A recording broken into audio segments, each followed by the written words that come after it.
NYY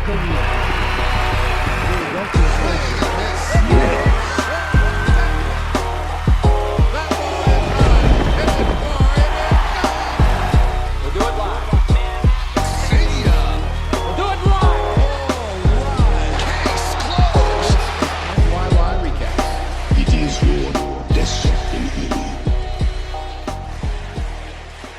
Just when they thought I was out, They pull me back in.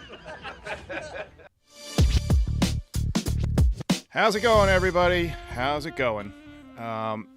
Last time we spoke, the Yankees were down 7-1 in the third inning, and we decided to do a little bit of a mid-game rant/group therapy session.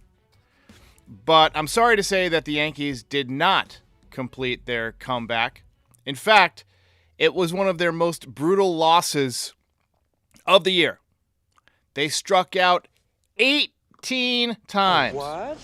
18 times last night. Two absolutely horrendous losses in the series.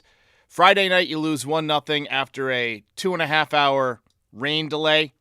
And then Saturday, you actually play well. And it looks like you might be turning things around with Aaron Judge. Sunday, Judge sits, and the Yankees go back in the crapper.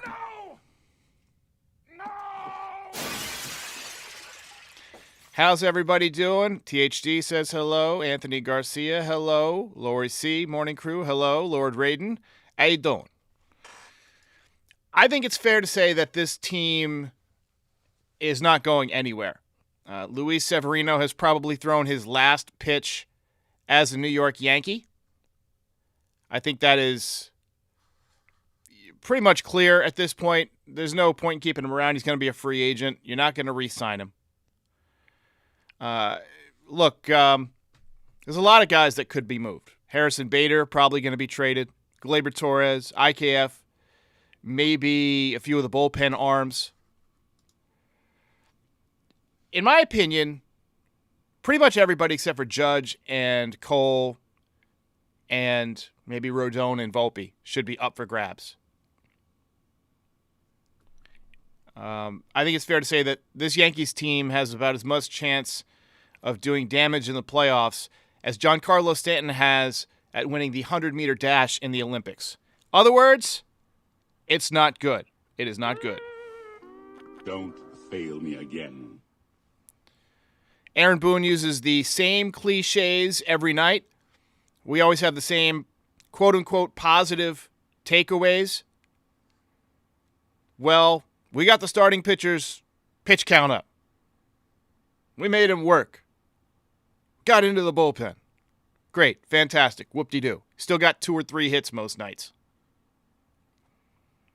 People will agree or disagree with who should be made available. I think keeping Judge, Cole, Rodon, and Volpe, who I think we should also move to second base, makes sense, and then make literally everybody else available. And people say, well, why are you defending Volpe? Well, he only played 3 weeks in AAA, so he's essentially having his AAA season at the major league level.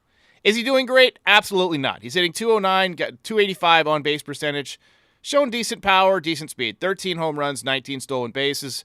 He's in the 75th percentile in outs above average. We will take a look at the metrics. He hits the ball hard most of the time. He's had some bad luck, but he also strikes out a lot. Average exit velocity is about league average. So you hope that he improves over the next couple of years. I think we've dealt with the growing pains. You hope that the growing pains end at some point soon. But the problem is that very few of these guys have any kind of real trade value right now. Bader's hitting 260, plays great defense. He's probably got some trade value. Miami seems to be all in on Gleyber Torres for some reason. So go ahead and make that move. Judge and Garrett Cole are the leaders on the offense and pitching staff, so keep them around. But it's at the point now where if they win, it's going to be on the back end of their contracts probably, because Brian Cashman and the front office have built a team that's a decade behind the curve with very little help on the way. Dominguez, your top prospect, heating up a little bit. Everson Pereira having good numbers at AAA, but they don't call him up because he's striking out 30% of the time. Same thing with Estevan Florial. striking out way too much, and we saw what happens at the major league level when you inject that into the lineup. Team already strikes out too much. So Yankees fans are not happy. And typically after a bad loss, I'll get 5 or 6 voicemails. Last night, I had 62 voicemails. So if you don't hear yours, just know that I pulled a random selection. I did listen to them all, but I just pulled a random selection. Let's start with Alec, who is unhappy with Aaron Boone's post-game comments. Yeah, my name's Alec, and I'm not going to go on a rant. It's just this is going to be more of a sad, despair type of call. I'm so fed up with watching whatever garbage is being put on my television night after night. It really pains me that I love this team so much, and we don't get the love back that we deserve, right? I haven't gone to a single game this season.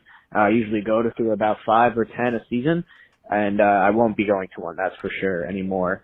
All hope is lost for me, and I appreciate that, Alec. It's getting harder and harder to watch this team. That was actually not the email that I thought, or voicemail that I thought it was. This is the one I was looking for. Derek, this is Nick from Orlando again. I'm up early in the morning, so I'm a lot more pissed off and it's not playing. Less chilled than my last voicemail that I left. Bummer. I wonder what's up with that voicemail. We got a crazy voicemail, and I'm going to try and pull it back in right now. Let's see if we can try it again. Derek, this is Nick from Orlando again. Nope, it is not working. I'm up early in the morning. Oh, there we go. Derek, this is Nick from Orlando again. I'm up early in the morning, so I'm a lot more pissed off and less chilled than my last voicemail that I left. I'm so pissed off. How do you bench Aaron Judge in the most important game of the season? And when I left the voicemail last night, I didn't see this Boone quote after the game. He said that some of the at-bats looked good. We struck out 18 out of 27 times. So 9 at-bats were good. Go yourself. Oh, man. I think you speak for a lot of fans right now, Nick. It's getting harder to listen to the same BS from Boone. How can you say we had good at-bats when we struck out damn near 20 times? Really? Good at-bats? Good at-bats are when you get a hit or drive in a run or do some kind of damage, not when you strike out. You have to factor in the result of the at-bat into whether or not it was a good at-bat. Let's go to Chris in NYC. Hey, Derek, Chris from New York City. So 3 quick things I have to get off my chest or my head will explode. Number 1, when interviewed today, Boone on ESPN said, I think we're doing a pretty good job. Now, this reminds me of the scene from The Naked Gun where Leslie Nielsen is standing there and the fireworks are going off behind him and he's saying, nothing to see here. Another stupid comment from another stupid man. Number 2, why isn't Rizzo included in these talks for fire sale? He should be included. He should just be, he's 0 for 4 today with, I think, 4 strikeouts. Just put Bowers at first base and include this guy in our fire sale. And number 3, Buster Only, I believe, reported that we're looking for another right-handed outfielder. So if Tommy Pham is included in this trade, he's traded to the Yankees, I'm done watching for the rest of the season. I'll see you in 2024 because I'm done. I got a lot of voicemails, and I didn't play them all, that say, I'm done, I'm finished. And that's every fan's right. You have every right to spend your limited time on this planet absorbed in things that make you happy rather than things that frustrate you and make you mad. So I don't blame anybody who's mailing it in right now. A lot of fans, myself included, are going to watch every game no matter what, win or lose. But I certainly don't blame anybody who's got better things to do or watches another sport. Look, I don't think Rizzo has a lot of trade value, honestly. You might be able to get someone to take him, but the Yankees would have to take some of the money he's owed, and the Yankees don't ever really do that. I do think Jake Bowers at first base could be a solid move if the Yankees chose to go that way.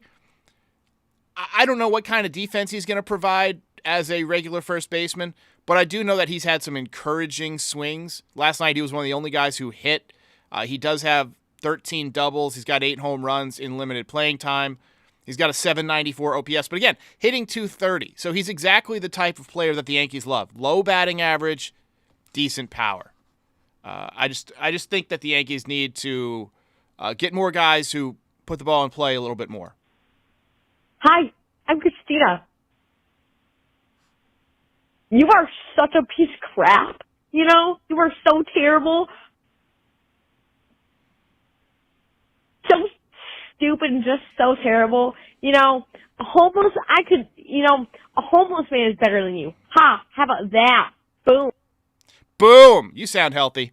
I'm terrible, but you're the one that called me at 1:14 in the morning. I didn't call you. I don't even know who you are. All right, let's move on. Hey, Derek This one and is fellow called Yankee fans. Selling. It's Rob. And it's And another one that's taking I forever think it's to safe play. to say we should We got probably so many be looking voicemails forward that to they're selling taking forever and trying to offload as to many assets as we load. can. Guys like Severino and Big. My name's Nick. I just don't get it. I don't know. Nobody hits. Now, Severino's horrible and the team is fucking falling apart. I don't know if I could curse on this thing, but I am. And nobody's making any changes. I don't get it. It's hard to get, man. This is a team that at one point was the most well-run system in the major leagues. 20 years ago, this team had everything firing on all cylinders. Look at the core four. Those guys came up through the system. When Steinbrenner was out of baseball, Gene Michael and his crew put together, and Sabian was part of that, put together the foundation with youth. But over the last decade or so, the development has been awful. I mean, you got Aaron Judge, who you developed, but so many guys who've busted. So many first-round draft picks that haven't made it. Blake Rutherford, whatever happened to him? James Caprillion, top draft pick, traded, did nothing. I mean, there's a lot to be concerned with when you look at the overall package that this organization is giving us. Severino needs to stop throwing the baseball down the middle.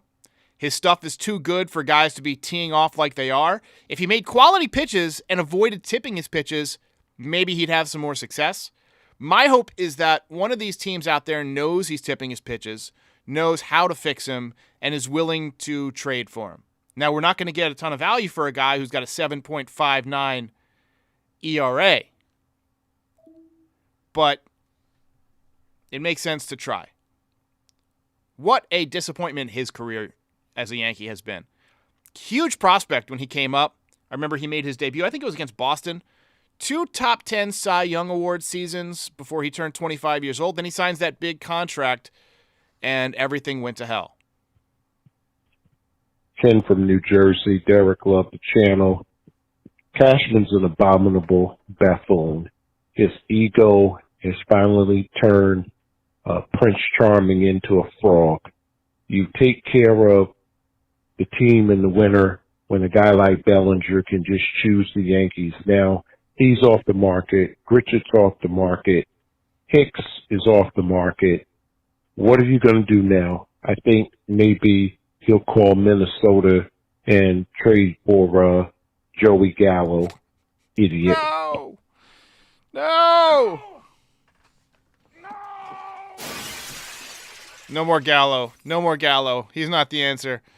I feel like there's not a lot of answers out there. There's not a lot of guys out there that are available via trade. You look at how many teams are in it this year, just with the expanded playoffs. I just don't see a lot of changes incoming, either during the season or during the offseason. The time to make some moves was over the last 2 off seasons. Matt Olson was out there. Corey Seager was out there. Freddie Freeman was out there. Yankees passed on all of those guys, and they have nobody to blame but themselves. Don't fail me again. Emotional damage. Let's see. We got 2 more. Hey, Derek, this is Patrick from North Carolina. I hadn't called in for a little while, but just wanted to comment a little bit tonight about the season and this game and everything. Number one takeaway was Derek Jeter would have played tonight. I'm not saying Judge is at fault, but if he asked to be taken out of the lineup tonight, he needs to come forward and say that and save Boone some grief. Otherwise, it's totally on Boone to have a young man like that sit out of his third game of the last 53. And in a divisional series where you're playing the leader of the division, it is absolutely asinine that even today's player cannot play 3 straight games after being off for 50 games. Makes no sense to me. And the fact that he gets paid $40 million a year makes it even worse. But there is no way Derek Jeter would have not been in the lineup tonight and probably playing the field as well. It took a broken ankle and a separated shoulder to make him miss any significant time. And, you know, I know it's unrealistic to compare anybody from today's era to Derek Jeter, but I guess I just did that. Thank you for the call. Yeah, I mean, it's a different game back then. I think Judge should have been in the lineup, but as the DH. If you want to keep him off of his feet, just let him hit. Take 4 swings. Now, Boone was saying, well, you got to do all the preparation and all that stuff. I get it. He didn't have a rehab assignment. I get it. Aaron Judge not being in there is not why this team lost last night. They lost because Severino gave up 7 runs in the first inning. Got to do something about that first. We got a call from an Orioles fan. Hey, Derek, I'm calling from Baltimore, and I really enjoy your honesty and straightforward and good sense of humor covering the Yankees. We're a young team that may not make it this year, but we're building towards something better. Again, you do a great job, Derek. I enjoy your good sense of humor and your honesty about covering the Yankees. There were about 30,000 Yankee fans down there, and they were great. Obnoxious as usual, but they were okay. But again, Derek, thanks a lot. I enjoy listening to you, and I can't say go Yankees, but go Derek. You do a great job. Bye. Well, sounds like the Orioles fans are in a good mood this morning, and good for them. They don't have an idiot as a GM and a buffoon as a manager. So the final analysis is that the Yankees are in a tough spot. I wouldn't count on any major movement at the deadline. And, hopefully this team gets back on track at some point. But I don't know how they're going to do it unless they sell and get some fresh prospects from outside of the organization. Slorsey sums it up perfectly. 7 runs in the first by the opposition and 18 strikeouts by our offense. Oof.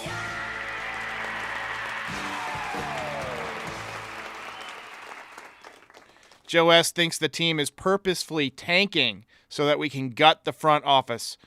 I don't think they're purposefully losing. I think they're just poorly constructed. I mean, the simplest solution is that you've got guys who aren't very good. And, expecting to get, a gourmet meal out of terrible groceries is not a great strategy. This team is screwed. And Joe S. says, boo. Absolutely. Go ahead and boo. All right, guys. Enjoy the rest of your Monday. This was Volume 4 of Angry Voicemails. Hopefully we do not have a Volume 5. I'll see you next time.